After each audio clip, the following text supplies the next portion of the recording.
Hey everybody, my name is Davis Craig, and today we will be exploring the 6-1.3 indicator comparing of early river valley civilizations. And today we'll be looking at Egypt.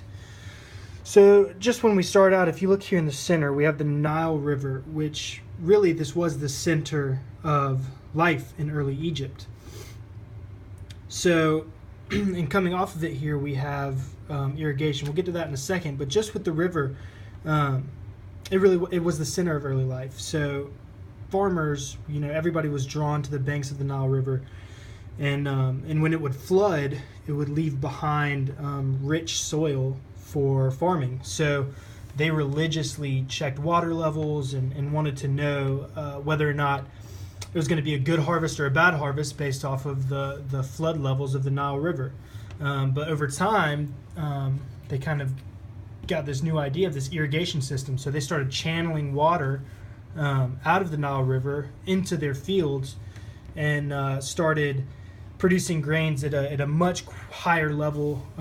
They had a surplus of grains. The king's granaries were absolutely filled, and this opened up a lot of trade with foreign nations. They had this excess of grain and could trade it for things like wood, like cedar, from up in present-day Lebanon, so they could make their boats and make coffins, and all of that. And so trade routes really started opening up after the Egyptians figured out this whole irrigation system via canal, which we still use canal irrigation in parts of the world today. So that's really stayed with us.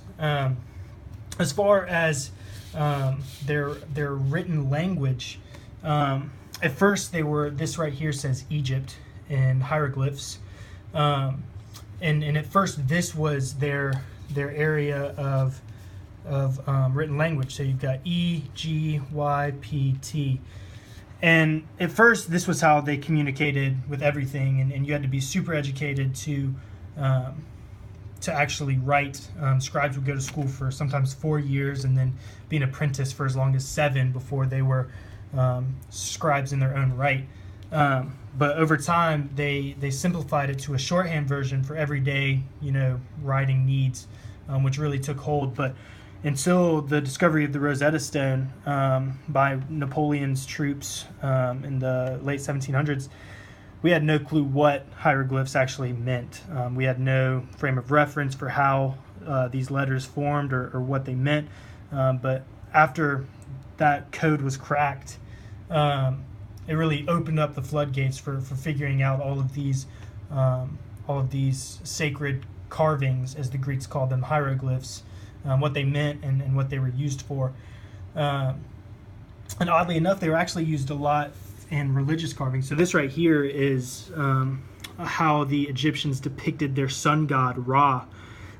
He's got that snake above his head, kind of a sun disk, and he is actually a hawk's head on a man's body. But religion was a huge part of the Egyptians' lives. They had over 2,000 gods for just about anything. And this is Ra. I mean, he was one of the most prominent, important gods that they had. Every night they kind of viewed him as pushing the sun through the sky and down into the horizon. And they worried every night that the great snake of the underworld would swallow him up and the sun wouldn't rise the next day. So they prayed continuously that Ra would push that sun back up into the sky. And through that, the pharaohs, who were the kings of early Egypt, and this is a drawing kind of depicting how they depict themselves, at least with that traditional headdress. But the pharaohs kind of viewed themselves as divine in their own rights, and